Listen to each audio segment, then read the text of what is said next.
Thank you so much to OnBrand for having me. I'm absolutely delighted to be here. So, I thought I would start today by asking a question. And I'd like to start with the women in the audience. So, ladies, how many times have you found yourself in a crowded place? Think a sporting event. Think a busy department store on the weekends. Maybe a conference like this. And you found yourself fidgeting in a long line for the women's restroom while you jealously watch the men zip in and out. Anyone? Yeah, not just me. And men, how many times have you been with a partner or a friend, a woman, and you've been perplexed as to why it takes so long for them to get in and out? Anyone? So this is a classic example of a design oversight from the female perspective, and it happens all the time in design, in business, in technology, in our society. The truth is, women there's a lot more going on in the bathroom than men, right? Women are doing 5 times more thing in the restroom than men are. I actually feel like I have to explain it a little bit. I was using this example with a guy friend, and he was like, oh, you're just doing your makeup in the bathroom, that's why, right? Well, no, actually, it's a little bit more than that. It's biological, it's social, it's cultural, it's a lot of things. We sit down to start with. We bleed once a month. And often women are taking children into the bathroom, which it slows the whole thing down. So, it's a different perspective that is quietly just sort of overlooked. But why? Why does this happen so often? Or historically, why has it happened so often in our society? Women are the single largest economic force. They control about 85% of spending globally.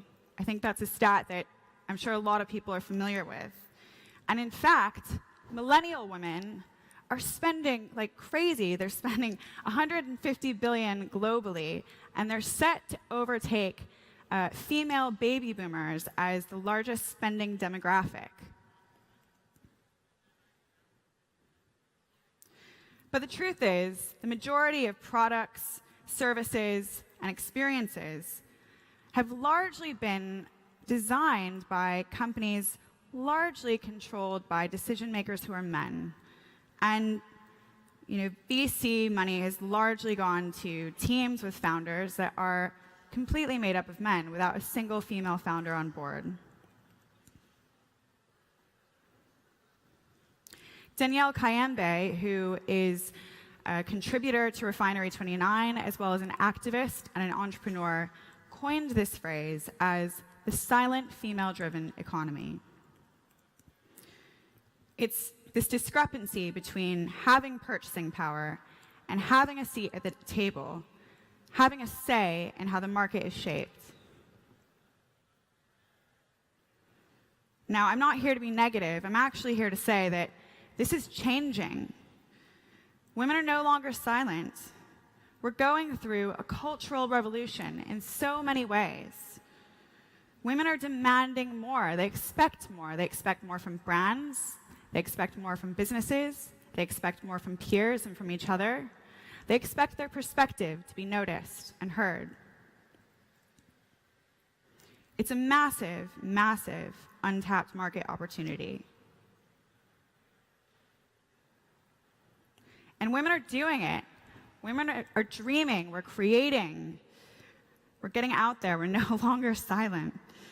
More and more women are running businesses, and millennial women in particular are much more likely to run side businesses, or what they call side hustles, on top of their existing careers. And when women are invested in and they get funding, they over-deliver. And in step, new investment is flowing in. We're seeing more VCs, more banks, more private individuals putting money into companies with female-centered innovation at the core. So, the female-driven economy is emerging. And with it, an influx of all of these new challenger brands, really challenging the status quo, challenging traditional corporations, and designing products and services and businesses that are really trying to meet these untapped needs, these previously overlooked needs.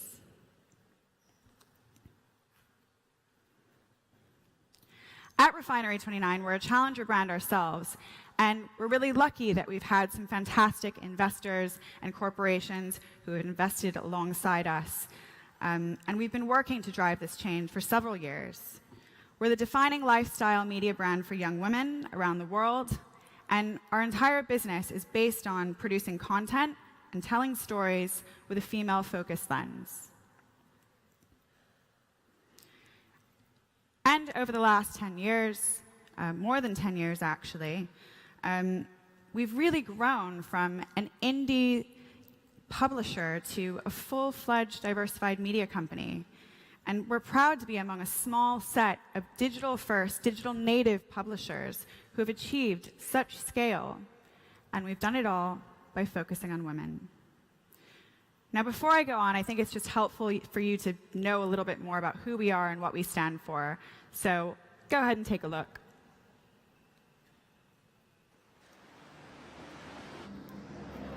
I'm 16 years old and I'm a professional motorcycle racer.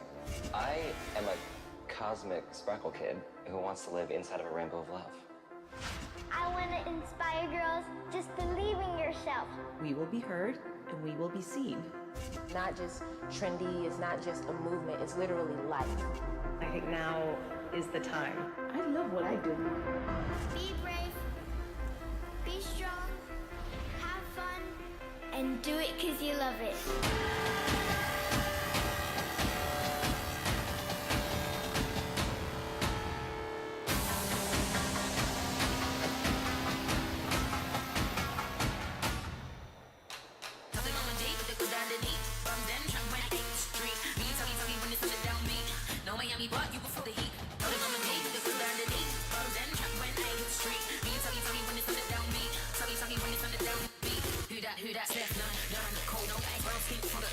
Tell her what's saying like me, no yeah, when I get strapped, run.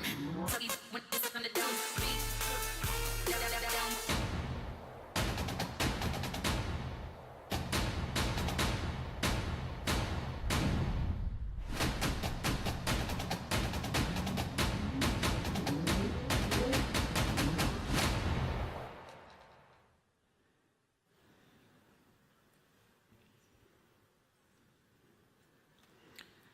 So, we're a challenger brand. What does this mean in practice? I thought it would be helpful if I talked you through a few examples of how we're challenging the status quo, and as a challenger brand, what Refinery29 and others are doing. And I wanted to share 3 key takeaways. The first is to stand for something bigger, and Amy referenced this earlier. At Refinery, we live and breathe our mission to inspire, represent, progress, and entertain women. We're here to help women see, feel, and claim their power.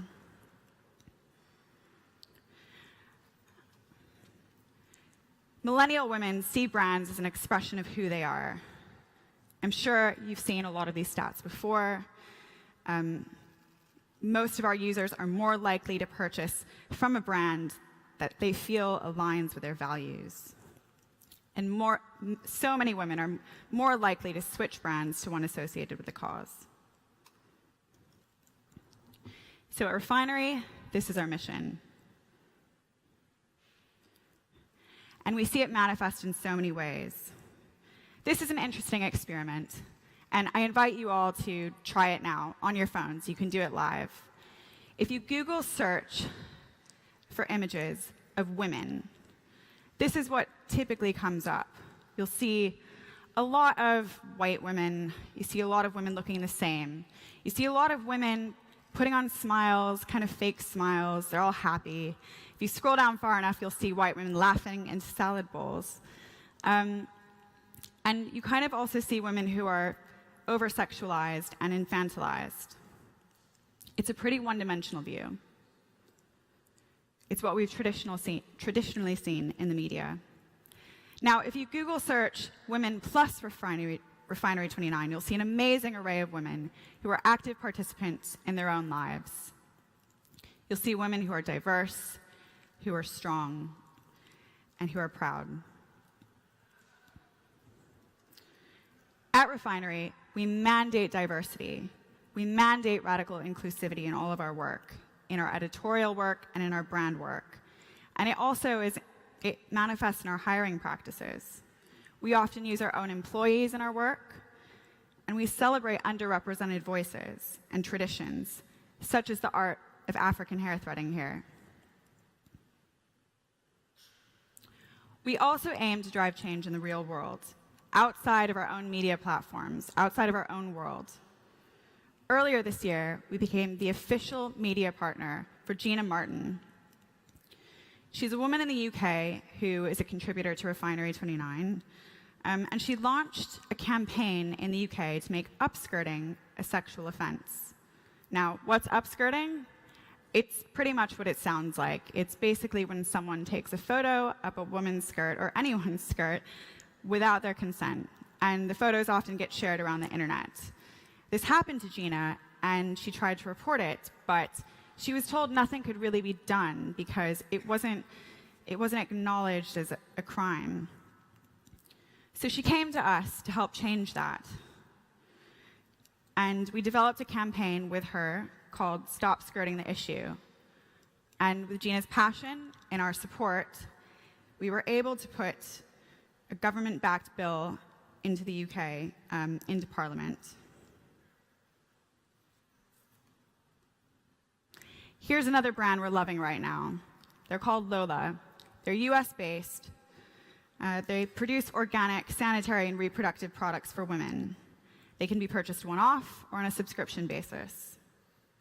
Lola's mission is to act as a lifelong brand for all women throughout every stage of womanhood. And they do this in two distinct ways.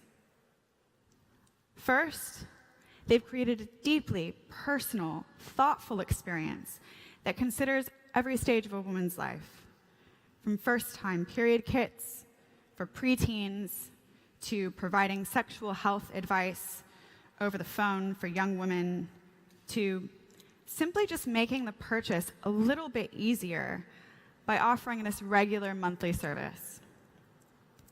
They've built a business based on understanding how every aspect of some of the most challenging moments of the female experience can be made just a little bit easier.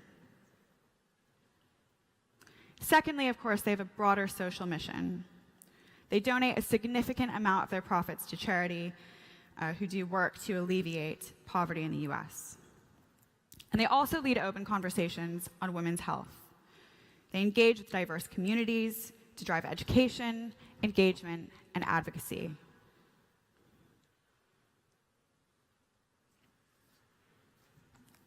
Another example of a brand that we love, Heist.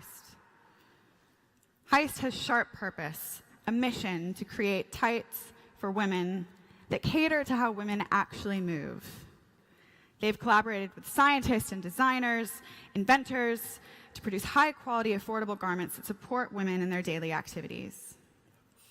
Now, their mission is humble, practical, really, but it's also ideological.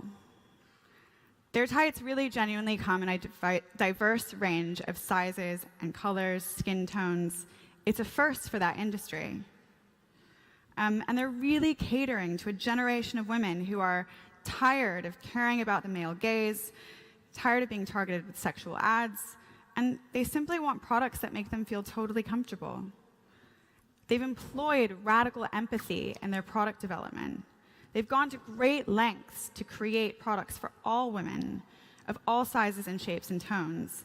And it's a huge departure from traditional business practice. I've worked in big corporations before.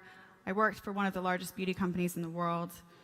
I've seen the rationalization that has to happen in order to drive cost cutting, only producing limited sizes and colors, leaving women with options that really don't work for them.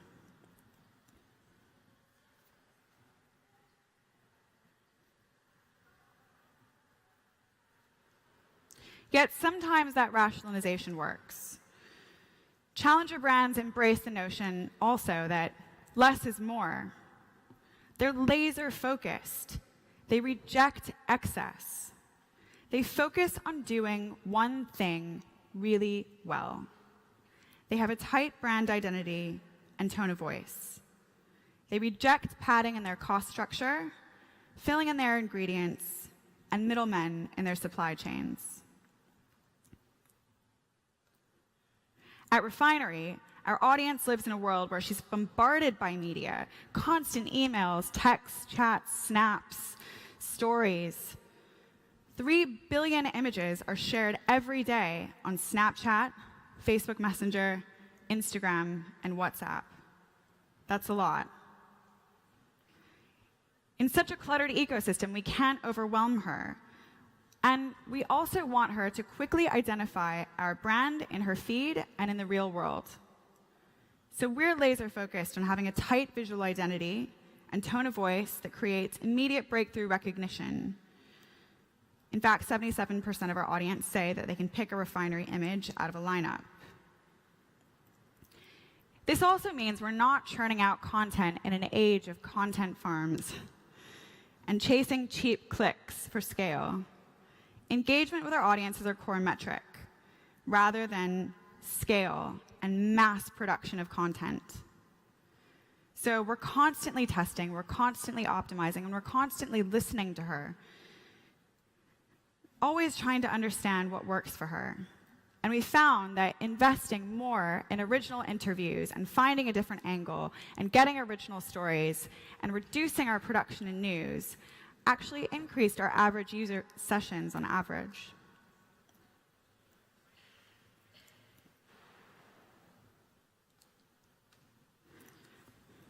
Curation, engagement, content with intent. It's not just something that applies to editorial strategy. A number of brands are successfully executing the same ideals that we are. Take Ritual Vitamins, for example. They're designed to make her life easier in an overwhelming world of choice. They have a subscription service that delivers vitamin capsules to women that are simple and pure, delivering 9 key ingredients, nothing else. They also conduct obsessive research with their product development. It informs their ability to do more with less. Their vitamins are designed without fillers. They then reflect this clarity with clean, bright communication, simple product design, and an easy subscription service. Brandless, another example we like, takes less is more to the next level. They just completely reject overwhelming choice and fluff altogether. They're an e-com shop for grocery, personal care, and household goods, and they essentially sell one product per category. Their mission is to provide the highest quality products at simple, fair prices, so consumers don't have to pay extra for branding, and they don't have to pay extra for all of the middlemen in between a producer and a store shelf. And all of their products are carefully curated, really focusing on reducing that complexity. They cost $3 across the board, and they're put together in simple, beautiful, sustainable, clear packaging. And of course, I understand there's a bit of irony in creating such a distinct brand and having a name that actively rejects the word brand itself. But what they understand is that consumers' current understanding of the word brand lends itself to ideas of companies who are solely profit-driven. And that needs to change.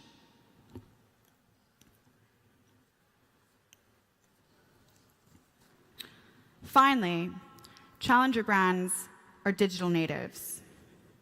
Beyond being founded in the digital age and beyond being e-com first, it really goes further than that. It's about speaking to this consumer in her language. These companies reject traditional one-way communications, of course, but they really, really focus on building a vibrant community through a digital-first, social-first, and content-first approach, coupled with high-impact moments in the real world.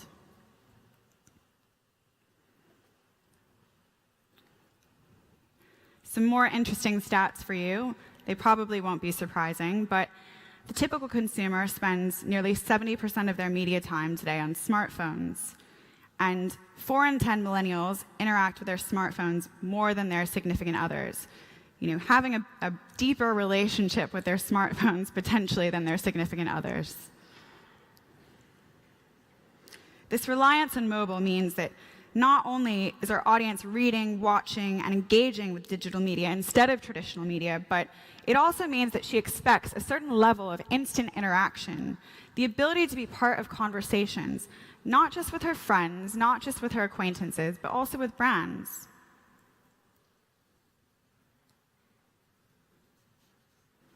Brands like Away really understand this. They've built entire businesses on the power of content and community and Instagrammable experiences. They understand the importance that millennials place on travel and exploration and making connections and sharing that. They produce multifunctional suitcases, which act as a home between homes, and they celebrate this age of access where anyone can go anywhere. From posting user-generated content and tips on their Instagram for travel, to collaborating with artists and creators who draw on their new product ranges, to powering an army of Away Instagram ambassadors. They've succeeded in creating an engaged community on their social feeds, which really feels more like a reciprocal platform for sharing travel and adventures. They also recognize the power of content and engaging with consumers in a way that creates an ongoing connection. So here is their travel magazine, which curates an organic content experience that genuinely enriches people's lives in some way.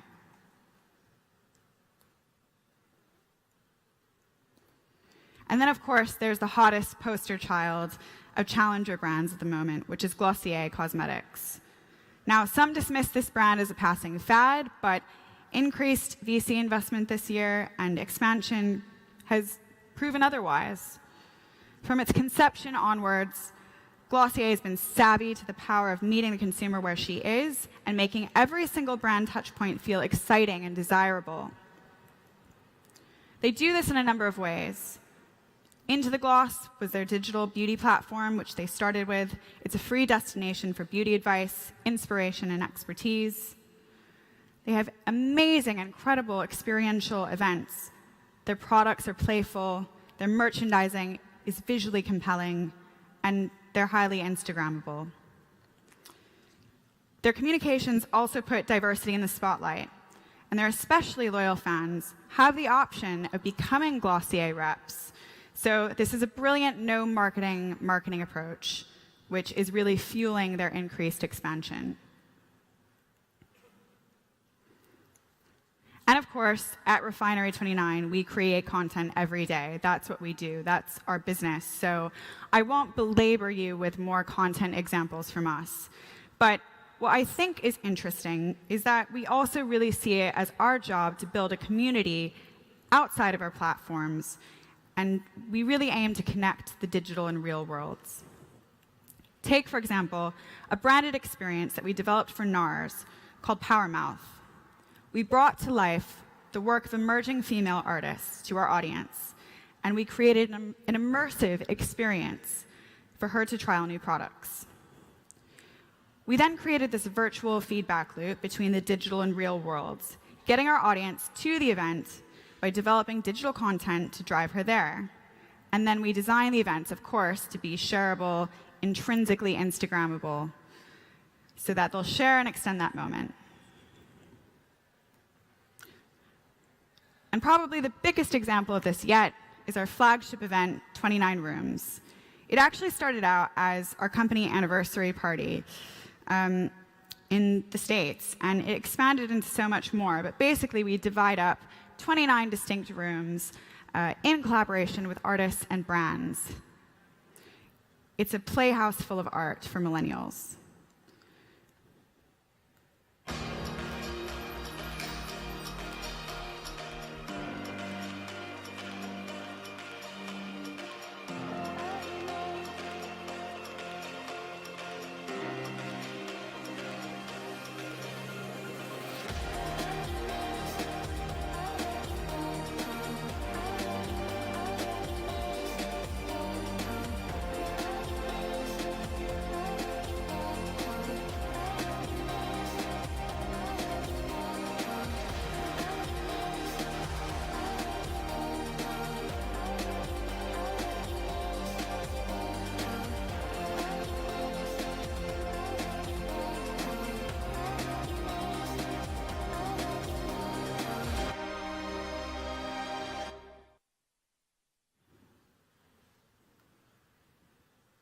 So, what does this mean for traditional brands? What have we learned?